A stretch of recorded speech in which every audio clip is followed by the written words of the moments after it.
listen, one of the things that Respawn has been hearing time and time again is like, yo, man, Apex is great, but we really just love Titanfall, man. Are we gonna get a Titanfall 3? And Respawn keeps saying there's no Titanfall 3. Where there's absolutely zero work being done on a Titanfall 3 game. And everyone's so bummed about that, like, but you guys make such good arena shooters. Well, guess what?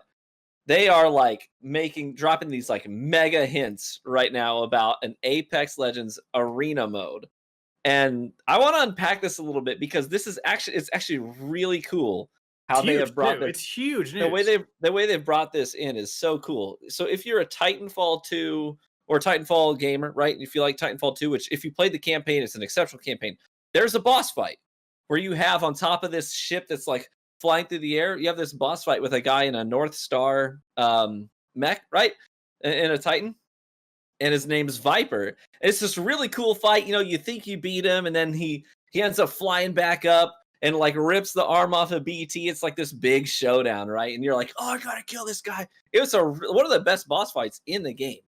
Well, we know that the two worlds, Apex Legends and Titanfall, are in the same universe. They've told us that. They've kind of had some hints back and forth before. But what they did with this new tease, this new season that's coming out, they're like, hey, the new character is Valkyrie. She's the daughter of that guy you killed. That's Viper's daughter. So there's already this like immediate link between the two worlds where you're like, oh, that's really cool. They released this like 8.5-minute cinematic. Like it wasn't like some little teaser. It was like a short episode of an animated show, right? It was super cool with her backstory, salvaging parts from her dad's mech. And so you're already thinking, oh, this is really cool. We're finally tying in Titanfall. This will look kind of appease to the Titanfall fans. But Respawn said months ago, hey, by the way, this new season coming up, it's not like a season. We're not even gonna brand it as a season. It's more like the next giant installment of what Apex Legends can be. And Titanfall players, you're gonna love it. They literally said that. So what does that mean? Well, they had this new teaser go live in the game where you have to do this like puzzle where you have to collect these things around both of the maps that are in the game right now. So you got to play a while just to collect all these things, and you piece together this code. And then you go to the firing range, you put the code in, a dropship comes and flies you away, where you have this encounter with a character from Titanfall 2 named Ash, who was a Titan pilot, and she hosted the arena where she pitted pilots against each other in your arena fight, your PvP in Titanfall 2. So you encounter her, and she says, basically, impress me in the arena. I'm ready to see what you got. It's like, they literally call it the arena. Right. And so... It's coming. It's coming. Arena it's coming. Dude, so huge. Because, like, I loved Titanfall, or Apex. The worst part, though, I'm not a huge Battle Royale fan. It's like I don't want to get third partied constantly. That was the main Titanfall 2, that you just get third partied constantly. People just like wait in the bushes until you're low health and then come out. And it's like, but now if you could just have like 6v6 with the Apex Legends characters, holy crap, that's gonna open up like so many people who don't like battle royales, but the gunplay is phenomenal. It's from the people who made Modern Warfare 2, right? Vince Sempel and Jason West left, and now so it's like the gunplay could not be better, right? The abilities are awesome. You're telling me they like hero shooters and stuff. Now you're telling me it's like an arena mode? Like, this is fantastic. And here's the thing though, is like it could be like Slayer, like TDM. It could be objective game modes. How do you know this isn't Overwatch? Like, how do you know it's not like an Overwatch type thing?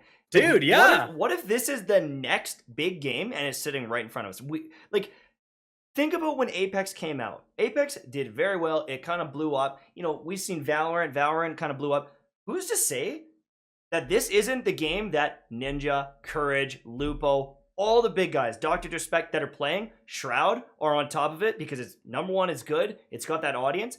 This could be one of those next Fortnites, and it's right here in front of us. Like, yeah. It has the potential. It could be huge. Of any of the games coming out, it has the potential because Respawn has that quality of gameplay. So if they can make maps that are good, game modes that are good, like this is potentially one of the first things into what? Halo Infinite? What other shooter game is coming out that's going to be able to compete? I don't know. The Bungie shooter? Yeah, in 4 years, right? Like, yeah, exactly. That's right, yeah.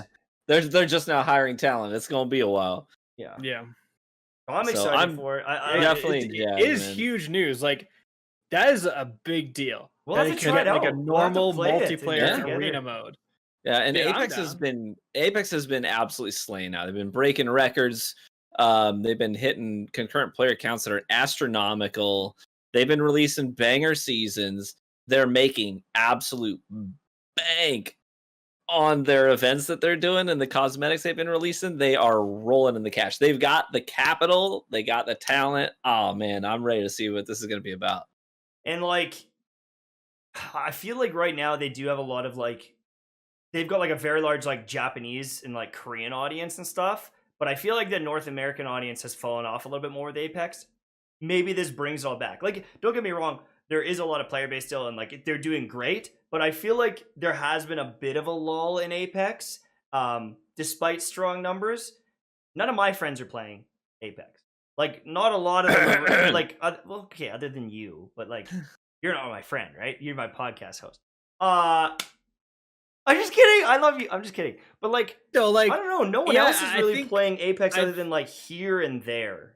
I think sparingly. Warzone has taken a huge chunk out of that. But like, if you do have this arena mode, a lot of those COD people are playing COD. They're playing 6v6, or they're playing Search and Destroy, or whatever. They're playing the arena portions of it, right? So you attract a huge audience in North America that love those arena shooters. Yeah. I mean, we can even jump onto the Warzone thing right now. They just had another huge fail. It's like, when are people going to just give up on COD? Oh yeah, so Right? they had this crazy event where they nuked the map, and it's a cool event for sure. But this whole season has been zombies moving to different areas of the map. That's it. Nothing has gotten too crazy until recently. Yeah. And everyone's been joking that nuke the map. All you did was nuke the servers because it was a constant crashes and issues. Like, people log on excited to see this big event. They crash. They get kicked out of the game. It's just ruined for them. Yeah. And it's just like they've just really dropped the ball on a lot of quality assurance issues recently. Like, a lot. Well, that's the thing, and like, they're doing things that are making the players angry. Like, it's one thing to have the servers, but then like the crossbow thing happening. Like, there's just so many things that people have to be fed up. People are upset with the balance in Warzone, and so if they do have a brand new shooter with 2 days Apex, ago, so people are like, it just boggles the mind, like, who's making these decisions? Because people were furious about like guns like the FAMAS, because it was killing in, or the FF, whatever it was called in the game, but it was killing in like a 0.4 time to kill, 0.4 something with full armor. And if you go back a few seasons, it was like a 0.5, 0.6 time to kill with the meta guns. So it shows like massive power creep. Like, Bungie's really trying to get power creep under control, for their credit. Call of Duty just doesn't care. Every DLC, every season, the weapons are more powerful than the last. They're just constantly trying to one-up themselves, right? To make easy sales. So people are upset about a 0.4 time to kill. They introduced these pistols. And these pistols, you can make them fully automatic with 80-round drum magazines. And with two of them, with two of them, your time to kill is 0.2. So people are just melting each other with these pistols. It's like so outrageously overpowered. They had to nerf them like 4 days later or something. It's like, Oh my. it's like, how are these getting in the game? It's so clearly broken. Like, what are you guys doing? So, like, just leading up to this event in the last week, they released another like outrageously overpowered weapon, and everyone complained about it. It's like every new weapon is like so broken. It seems like.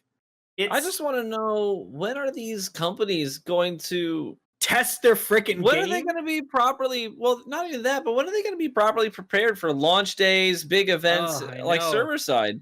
Like, cause how common is it nowadays where you just expect it? Hey, if there's a new event, most likely not going to be able to play. It's going to be unplayable for 24 hours. You know what I mean? It's like, because they kind of want to cheap out on the servers, so they don't have the server infrastructure for that big day. They have their servers are prepared for the average. So when the big day comes, they always fail. I mean, Path of Exile just failed theirs too. It's like, how many times are games going to launch and do these things, and then no one can play on the first couple of days? Like, it just looks bad. Outriders, Path of Exile, Warzone, Destiny, when it has new content, the server issues, like it's like, it gets tiring as a gamer. It just gets tiring. It's like, spend the money to get a few more servers and then like drop them later when the population goes down. But like you said, Tash, it looks bad.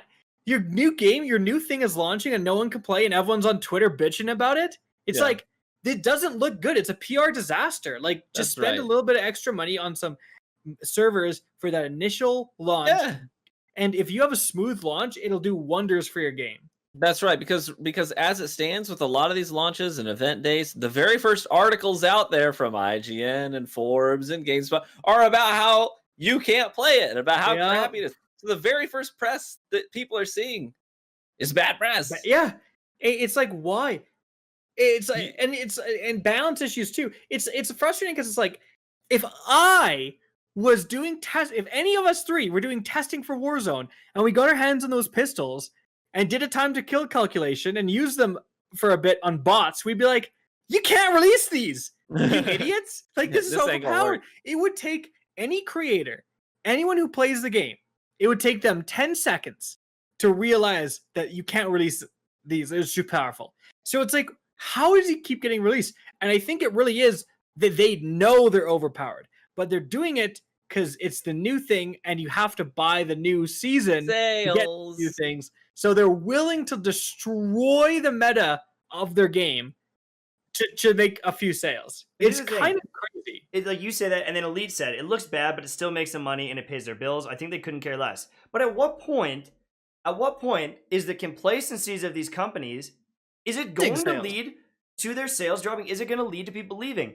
Or does it open the door for Apex to put out an arena mode and everyone goes, all right, let's play this, and everyone moves? I feel like at this point, these companies, it's their market share to lose. It's their audience to lose because they continually are just milking them and just giving them those little daggers. But eventually something will come along. I don't know when, but it will come along. It will release and everyone's going to go, this is it. This is the new main game. This is where I'm going to spend my money. This is where I'm going to spend my time. And good luck trying to get them back because they're going to remember all that shitty stuff. So they have the choice. Do we play Warzone with a couple updates or this new game that from the start we've really enjoyed? And, you know, it's eventually that it has to shift. But like, games are getting so solid these days. There's so many options. There's no room for complacency. Like, and I think Call of Duty was able to get away with it this year because Battlefield 5 sucked.